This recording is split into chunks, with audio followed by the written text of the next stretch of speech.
자, 시청자 여러분들 반갑습니다. 얼음사이다입니다. 자, 최근에 유승민이가 또 내부 총질을 시작을 했습니다. 최근에 벌어진 그 비극적인 이태원 사건을 두고 무려 정부 탓이라고 하면서 이거를 정치적으로 이용하고 장관을 파면시켜야 된다라는 정신나간 발언을 했습니다. 자, 이게 말하는 내용만 놓고 보면은 도저히 국힘당 인간이 하는 소리인지 민주당 인간이 떠드는 소리인지 우리가 알 수가 없다라는 거예요. 아니, 이 부분에 대해서는 사실 네티즌들이, 젊은 네티즌들조차 사건 첫날부터 경고를 하는 사람들이 있었죠. 이 사건을 설마 정치적으로 이용하는 인간들이 나오지 않을까라고 이렇게 경고를, 우려를 하는 사람들이 있었는데 아니나 다를까 이런 인간들이 벌써부터 또 이렇게 기어 나오고 있습니다. 자, 그런데 이런 사고가 정부의 탓이라면은 그 잘난 유승민은 도대체 어디서 뭘 하고 있었단 말입니까? 이게 미리 예측 가능한 사태였다면은 그 잘난 유승민은 도대체 어디서 뭘 하고 있었단 말입니까? 본인은 뭘 하고 있었죠? 자, 시청자 여러분들, 제가 사진을 하나 보여드릴게요. 그런데 여러분들 지금 보고 계신 이 사진은 이번에 비극적인 사진이 아닙니다. 작년에 찍혔던 과거 사진입니다. 자, 그런데 보면은 아시겠지만 1년 전, 3년 전, 5년 전에는 아무 일도 없었습니다. 왜 그러느냐? 그냥 운이 좋았기 때문이에요. 그때 몰렸던 사람들이 물론 조심을 했던 부분도 있는데 운이 좋았기 때문에 아무 일도 없었다라고요. 똑같이 많은 사람들이 몰렸고 보면은 알겠지만 별다른 통제 같은 거는 아예 없었습니다. 그런데 안타깝지만 안타깝게도 이번에는 이 비극을 사람들이 피해가지를 못했죠. 수많은 인파가 한쪽에서 다른 쪽으로 이동하려고 하겠죠. 반대로 저쪽에서 이쪽으로 이동하려는 사람들도 있을 겁니다. 문제는 가운데 끼인 사람들이죠. 키가 작거나 체력이 약하거나 그런 사람들, 더욱더 위험해지겠죠. 그 삼거리에서 좁아지는 내리막길 형태의 경사로 골목에 순간적으로 가장 많은 사람들이 몰려들기 시작을 했고, 거기서 우연찮게 사람들이 넘어지고 엎어지면서 한순간에 무서운 사건이 벌어졌던 그런 일이라는 겁니다. 이번에 집중적으로 인명피해가 벌어졌던 이태원 골목의 저곳은 원래 비좁고 경사진 곳으로 수만 명 단위의 유동인구를 애초부터 감당할 수가 없었던 지역입니다. 설계 자체가 그러라고 있었던 지역이 아닌 거예요. 물론 안타까운 비극이죠. 안타깝죠. 저도 가슴이 아픕니다. 그러나 이거는 어디까지나 돌발적으로 발생한 비극이라는 거예요. 저것과 유사한 사건들, 단체로 사람이 엎어지는 그런 사태들은 사실 어디서나 발생할 수 있었다라는 거예요. 인근 지하철역 계단에서도 발생할 수 있었을 것이고 육교에서도 발생할 수 있었을 것이고, 사람이 과밀집되었을 때 누구 서너 명이 넘어지는 순간 어디에서나 이런 일이, 사람이 비좁은 곳에 과밀집되기만 하면은 어디에서나 아차하는 순간에 무슨 일이든 벌어질 수가 있다라는 겁니다. 그게 압사사고의 무서움이에요. 사람이 사람에 깔리고 눌려가지고 숨을 못 쉬어서 질식하는 거죠. 실제로 우리나라뿐만 아니라 선진국에서도 유명 해외 가수들의 콘서트 현장이나 축구 경기장 같은 곳에서 안타깝지만 비슷한 일이 몇 년마다 종종 벌어지고는 하지 않습니까? 그게 왜 뉴스에 나오겠습니까? 벌어질 수가 있다라는 거죠. 그런 일은 랜덤하게. 중국에서 수억 명이 넘는 인구가 동시에 이동하는 중국 최대의 명절인 춘절 때마다 뉴스 사진 나오는 거를 한번 보세요. 해마다 비슷한 사진들이 나오거든요. 우리나라에서는 비슷한 사례를 찾아보기조차 힘들 정도로 어마어마하게 많은 인구들이 베이징역을 비롯해가지고 여러 주요 대도시들을 통과해서 움직입니다. 사실 저런 곳에서도 저 많은 인원들이 빠져나갈 때 위험하고 위태하다라는 거예요. 골목길이 있거나 특히 사진 속에서도 육교나 계단 같은 지형들이 보이죠. 그리고 또 지하철역 통로나 기차역 통로 같은 곳에서 사실 얼마든지 무섭고 비슷한 일이 벌어질 수도 있다라는 겁니다. 근데 저런 곳에서조차 일단 최근 몇 년 동안은 별일이 없었죠. 그 왜 그렇느냐? 그거는 물론 그 나라 시민들이 뭐 조심을 했던 부분도 있지만 운도 좋았기 때문이에요.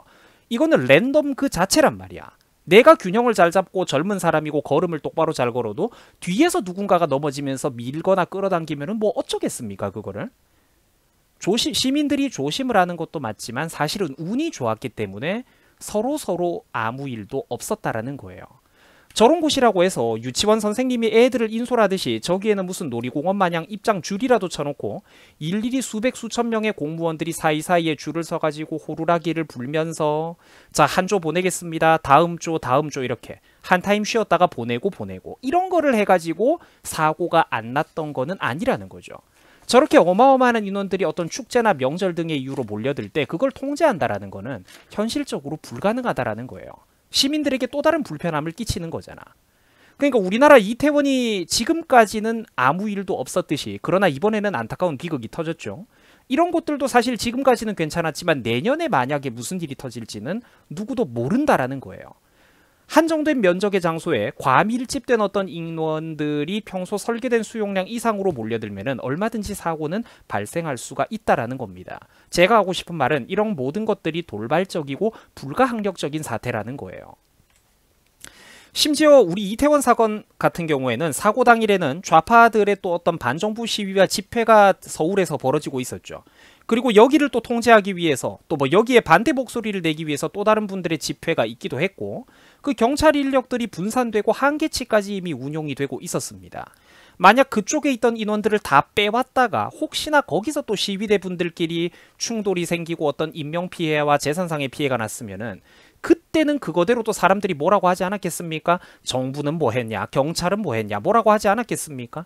그나마 올해 들어가지고 이태원 쪽에도 경찰 인력을 평소보다 늘려서 배치를 했던 게 팩트입니다. 그리고 여러분들 그 비좁은 이태원 골목길 다들 보셨잖아요. 초과밀집되어 있는 그 좁은 골목에 상인들이 장사를 하기에도 바쁜데, 거기 만약 구석구석 안쪽까지 경찰들이 한 자리 차지하면서 들어가가지고 경광봉을 들고 사람들을 통제하고 공간을 잡아먹었다면 그 현실적으로 불가능하다라는 겁니다. 시민들이 불편이 고조돼가지고 경찰들은 뭐 하냐고 불평하고 SNS 올리고 소리쳤을 거고, 자기들이 제일 좋은 자리 차지하고 있다고 불평을 했을 거고, 또 상인들도 영업에 방해된다라고 군소리 내는 사람들이 분명히 나오지 않았겠습니까? 어느 장단에 도대체 춤을 추라는 거죠? 팩트는 경찰 인력은 예년보다도 2배 가까이 이태원 쪽에 더 많이 투입되어 있었다라는 겁니다. 2017년부터 2019년까지는 당시 34명에서 34명에서 90명 정도 수준의 경찰력이 투입되고 있었으나, 반면에 올해는 그 2배에 가까운 137명의 경찰관들이 투입되고 있었습니다. 그러나 이제 와가지고 사건이 벌어진 시점에서 보면은 이것도 좀 부족하게 느껴지는 분들도 있겠죠. 그러나 그거는 애초에 전지적인 작가 시점에서 떠들어대는 결과를 다 알고 끼워 맞추는 망상에 불과하다라는 겁니다. 당연하죠. 누구도 돌발적인 미래는 예측 불가능합니다. 당장 앞으로 우리나라에서 월드컵 길거리 응원을 하거나 각종 야구나 배구, 농구 등등 프로스포츠 경기에서도 앞으로도 수천 수만 명의 관중들이 계단 같은 곳을 빠져나가다가 실족을 했다가 도미노처럼 아래에 있는 다른 인파를 밀어버리는 일이 생길지 안 생길지, 그걸 누가 어떻게 예측하고 어떻게 가로막을 수 있단 말입니까? 정부의 인력과 자원은 여러분들 무한하지 않습니다. 이태원에도 미리 한 5,000명쯤 경찰들을 배치를 하고 전국의 모든 골목길 구석구석 수십 명 수백 명씩 강원도 산간 오지에도 전부 다 경찰관을 배치하면 좋겠지만 그거는 현실적으로 불가능하다고요. 현실은 정작 지금도 국가가 나라 빚이 많아가지고 허리가 휘고 있습니다. 문재인 정부 5년 동안 생각 없이 경찰 인력 늘리고 공무원들 늘리고 공공기관 인력을 역대급으로 뽑아놨다가 이게 전부 다 지금 미래 세대 국민 여러분들의 빚이 되고 있지 않습니까? 공공기관 인건비와 적자 폭이 지금도 감당이 안 될 정도로 늘어나고 있잖아요. 문재인 5년 만에 김대중, 노무현, 이명박, 박근혜 약 20년 동안 늘어났던 나라 빚 전체와 맞먹거나 혹은 그 이상의 액수의 빚이 문재인 5년 한 방에 늘어났습니다. 이 와중에 경찰을 더 뽑고 더 늘릴 겁니까? 못한다니까요. 뭘 어쩌라는 겁니까? 이거를 우리나라가 산유국가도 아니고 나라의 재원과 예산이 한정되어 있는데 그걸 어떡하라는 거예요? 요점은 근본적으로 사람들이 많이 모여드는 이런 축제에서는 시민들이 각자 질서를 지키면서 조심을 스스로 해야만 한다라는 겁니다. 정부는 전지전능하지 않으며 정부는 애초에 국민과 어른을 통제하는 어떤, 그러니까 뭐 정부가 어른이고 국민은 어린애고 이런 관계가 아닙니다. 정부는 전지전능하지 않아요. 그리고 그걸 바래서도 안 됩니다. 개개인에게 무한하게 간섭하고 통제하는 사회는 저부터가 그걸 거부하고 절대 그거는 바람직한 사회가 아닙니다. 누구도 할로윈 행사 참여하라고 강요하지 않았습니다. 누가 주최를 했던 것도 아니었으며 사전부터 줄이라도 치고 출입 인원을 얼마씩 딱딱 끊어대면서 골목길에 사람을 들여보내고 통제하고 규제를 했더라면 그거는 그거대로 수많은 사람들의 불만이 폭주를 했을 거예요. 이런 설명들을 듣고 나면은 지금 이 유승민이라는 인간이 얼마나 비겁하고 비열한 주장을 펼치고 있는지 감이 오시죠. 대한민국의 보수 성향 산업화 세대 어른들이 정말로 현명한 분들이라는 겁니다. 시간이 지나고 보면은 그분들이 하는 말씀 중에 틀린 게 단 하나도 없어요. 거부감을 느끼는 데는 이유가 있다라는 겁니다. 특정 인물을 어른들이 싫어하는 데는 그만한 이유가 있다라는 거예요. 유승민은 중요한 순간에는 항상 이쪽의 공격력을 분산시키면서 반대로 민주당 좌파 진영의 목소리에는 동조를 합니다. 민주당 애들이 궁지에 몰리면은 항상 내부에서 초치는 소리를 해요. 시청자분들도 지난 주말 동안 무슨 일이 있었는지 다들 보셨죠. 민주당의 남영희가 이태원 사건을 두고 정부 탓하고 정치파리 탓하면서 처음으로 이거 스타트를 끊었다가 어마어마한 비난 여론과 역풍을 얻어맞고 곧바로 글 삭제하고 도망치지 않았습니까? 근데 이제 또 하루 이틀 지나자마자 유승민이가 똑같은 짓을 하는 거죠. 이게 너무 아까운 사건이거든. 자기들은 정치적으로 정부를 비판하는 도구로 이걸 이용하고 싶거든. 이 자극적인 사건을. 민심이 부글부글 끓어오르니까 자기들의 정치적 이득을 위해서 악용을 하고 싶거든. 그 유승민 같은 애들이 틈만 나면 왜 이런 짓을 하느냐. 이미 종지부를 찍어버린 자기의 비루한 정치 생명을 억지로 연장하고 싶기 때문입니다. 존재감을 띄우고 좌파 세력의 역선택을 받고 싶기 때문이에요. 지난 세월이 항상 증명을 했듯이 유승민은 실제 본인의 지지율이 전혀 대권 후보 깜도 안 되고 대권 후보는커녕 도지사나 광역시장이 될 깜도 안 되는 인간입니다. 국회의원 출마를 해도 절대로 그게 장담이 안 되죠. 실제 본인의 지지율은 5% 미만의 인간인 게 현실입니다. 이러한 실패는 과거 옛날에 있었던 새로운 보수당, 또 어른들이 그토록 싫어하는 세복의 그 시절부터 비롯해가지고 구바미당에 이르기까지 항상 실패를 했던 실패의 사례로 분명히 증명을 해 보였습니다. 이 사람은 영향력, 존재감이 없는 인간이에요. 대한민국 정치판에 유의미한 영향력을 끼칠 만한 존재감이 애초부터 없는 인간이라는 겁니다. 얘가 거물 행세를 하고 대권 후보 행세를 해대는 거는 허상입니다. 허상. 그런 지지율과 존재감, 유권자층은 애초에 없다고요. 이런 난리를 떨어댈 거면 그냥 민주당을 가든지 당 밖으로 기어나가가지고 그 잘난 본인, 제갈공명보다도 더 뛰어난 본인이 제3당을 창당하면 될 것 아닙니까? 왜 여기 기어 들어와가지고 분탕을 치고 이런 짓을 합니까? 왜 밖으로 안 나가나요? 그렇게 잘났으면은 본인이 민주당 가면 민주당이 250석, 300석 다 먹겠네. 나가란 말이야. 네가 창당해서 150석, 200석 하라고. 왜 안 나갑니까? 이태원 사건 같은 걸 가지고 이걸 정치적으로 이용하면서 현 정부의 책임론을 운운하고 심지어 민주당보다 한술 더 떠서 장관 보고 사퇴, 현 정부 여당의 장관 보고 사퇴까지 하라는 이런 인간이 보수고 우파라고요? 이 인간이 지금 누구한테 아부하는 것 같습니까? 얘가 지금 어느 진영의 은혜를 바라고 움직이는 것 같습니까? 눈에 안 보이세요, 여러분? 이런 사태를, 이태원 사태를 예측했다라는 그 잘난 유승민 본인은 도대체 그때 어디서 뭘 하고 있었습니까? 유승민은 대구 경북에서조차 겁이 나가지고 국회의원 출마를 못하는 인간입니다. 그게 이 인간의 명백한 현실입니다. 만약에 억지로 출마를 밀어붙였다가 인지도가 낮은 국힘당 정치한테 밀려가지고 2위로 낙선하면은 정치 생명은 끝나겠죠.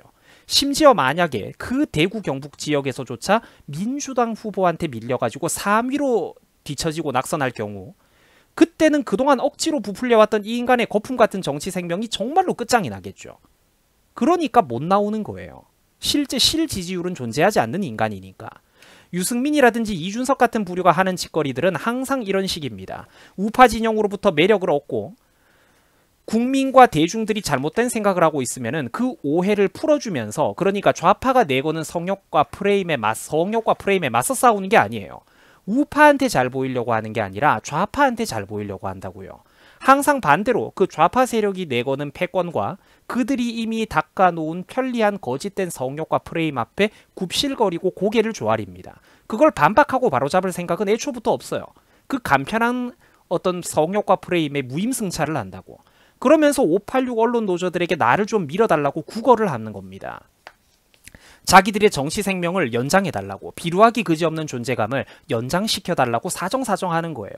너희가 만약에 우리를 어떻게든 뽑아만 준다면은 대한민국 우파 세력을 작사를 내놓겠다. 우파 세력 내부의 분열과 세대 갈등을 우리가 극대화시켜 놓겠다. 그러니 우리를 뽑아달라고. 거기다가 아부를 하고 있단 말이에요. 피아 자체가 애초에 잘못됐다란 말이야. 이 바라보는 어떤 논점 자체가 잘못됐다고. 방향성 자체가. 같은 팀끼리 어떻게든 힘을 합치면서 외부의 적과 싸우는 게 아니라 이쪽에서 최대한 분탕을 쳐줄 테니까 부디 너희의 인력과 조직과 그 대단한 시민단체와 수완, 여론전으로 우리들의 정치적인 존재감을 최대한 거짓되게 부풀려달라. 이거를 하고 있는 거예요. 그리고 우리나라 국민들 중에 일부는 이걸 못 꿰뚫어 보는 거고, 이 간단한 걸. 그러니까 댓글 조작과 인터넷 커뮤니티 여론 조작질을 그렇게 해대는데도 진짜 민심은 사실 이런 식으로 나온다라는 겁니다. 배신자 유승민과 민주당의 박지원 같은 애들이 다 튀어나온다고. 그러면은 그 잘난 당신은 이런 사태를 예견했음에도 아무 말 안 하고 여태까지 뭘 했냐라고 말이죠. 그리고 솔직한 말로 여러분들 저것도 좌표 찍은 겁니다. 제가 처음에 이 뉴스 기사 댓글란을 캡처해가지고 유승민을 비판하는 이 댓글이 추천이 3,000개가 넘어가고 반대가 200개도 채 안 되던 시절에 내가 이거를 작성을 했는데 불과 한두 시간 만에 누군가가 좌표를 찍고 댓글 작업을 했는지 200개에 불과하던 반대 숫자가 700개로 이렇게 3 내지 4분의 1 비율까지 늘어났습니다. 절대로 이게 정상적인 흐름 아니거든요. 어쨌든 근데 순수한 여론은 이렇다라는 거예요. 배신자 유승민이나 그 민주당에서 그 정치인이라고 자꾸 코스프레하는 그 박지원 같은 애기들 똑같은 주장하면서 정부 책임론 주장하고 다 튀어나오고 있거든요. 그 당신은 예견했음에도 아무 말 안 하고 여태 못했냐 이런 말들. 그리고 또 내부 총질 또 시작하네. 제발 그냥 민주당으로 가라. 가만히 좀 있어라. 이게 진정한 어떤 진짜 살아있는 민심이라는 거예요. 근데 시간이 조금 지나면은 여기에 대규모 어떤 중공의 자본과 좌파 커뮤니티들이 여론을 이거 좌표를 찍어가지고 반대 숫자를 크게 눌리고 자기들이 원하는 어떤 댓글로 갈아치우기를 하죠. 신고 폭탄을 먹여가지고. 지금 이태원 사건을 둘러싼 이 소모적인 논쟁 꼬라지들을 여러분들 한번 보십시오. 어떻게든 이거를 정치적으로 이용해 먹어보려고 하는 양심 팔아버린 인간들이 대한민국에 얼마나 많은지 보이십니까? 모 시민단체들, 언론노조가 장악하고 있는 수많은 언론사들, 그리고 남영희가 첫날에 한번 개박살이 났음에도 불구하고 계속해서 이게 이 사건을 이용하고 싶고 너무 아까우니까 슬금슬금 눈치 보면서 군중심리에 다시 한번 불을 당길 기회만 엿보고 있는 민주당 정치권 인간들에 이르기까지 이 사건을 정치적으로 이용해 먹어보려는 그 사악한 인간들이 얼마나 많은지 보이십니까? 국민들이 부디 정신을 차려야 됩니다. 언제까지 이런 수준의 정치와 정치인들의 손바닥 위에서 놀아나고 살겠습니까? 여러분들이 듣기 싫은 얘기가 있어도 들으셔야 됩니다. 지금 제가 오늘 이 영상에서 한 말 중에 틀린 내용은 단 한마디도 없습니다. 남에게만 소통을 강요하지 말고 본인들도 스스로 그동안 우리나라 좌편향 언론노조와 미디어가 내세워왔던 기나긴 선입견의 색안경을 이제는 스스로 벗어 던지셔야 됩니다. 진짜 바른 목소리, 진짜 여러분들의 미래를 걱정하고 국가 재정의 미래를 걱정하는 바른 목소리, 쓴소리를 내주는 사람들은 저쪽이 아니라 바로 여기에 여러분들 바로 곁에 있습니다. 쓴소리를 해주는 사람들의 말에 진정으로 나부터 소통할 준비를 하고 나부터 귀를 기울일 준비를 해보아야 할 것입니다. 자, 여러분들 수고하셨습니다. 수고하셨는데 마지막으로 하나만 더 갖다 붙일게요. 참고로 여러분들 이 긴 영상에는 수익이 없습니다. A4 용지로는 대본이 거의 10장 가까이 되는 엄청난 분량입니다. 그런데도 제가 이 영상에는 수익을 안 걸었어요. 왜 그러냐면은 부당한 규제를 받을 게 너무 뻔해 보여가지고 애초부터 제가 광고를 끄고 올리는 겁니다. 그리고 여러분들 제가 장담을 하는데 이런 식으로 그러니까 뭐 초록 딱지냐 아니면은 규제를 받아가지고 노란 딱지냐 이게 아니라 애초부터 광고를 끄고 올리면서 이렇게 몇 시간 하루에 몇 시간을 투자해가지고 대본과 자료를 정리해서 이렇게 목소리를 간절하게 올리는 이런 정치사회 시사 유튜버는 진짜 몇 안 됩니다. 진짜 몇 안 돼요.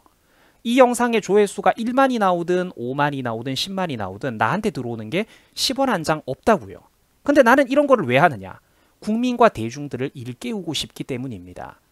똑같이 평범한 어떤 개인 중에 한 명이지만 군중 심리에 휩쓸리는 개인이 아니라 자기 스스로 생각할 줄 아는 살아있는 시민으로서 뭔가 이 또 집단 광기, 또 새롭게 목매달 어떤 희생양을 쫓아가지고 누구를 탓하고 누구 책임을 말하는 이런 사람들, 이 집단 광기, 군중 심리의 광기 사이에서 누군가는 좀 바른 목소리를 개인의 소신과 철학껏 한번 소신 있게 전달하고 싶었기 때문입니다. 여러분들 그래서 부디 많은 관심과 응원 좀 부탁을 드리겠습니다. 누군가는 나름대로 이 짓거리 하면서 정말로 어떤 개인 평생에 소신을 걸고 이 일을 합니다. 여러분들 수고하셨습니다.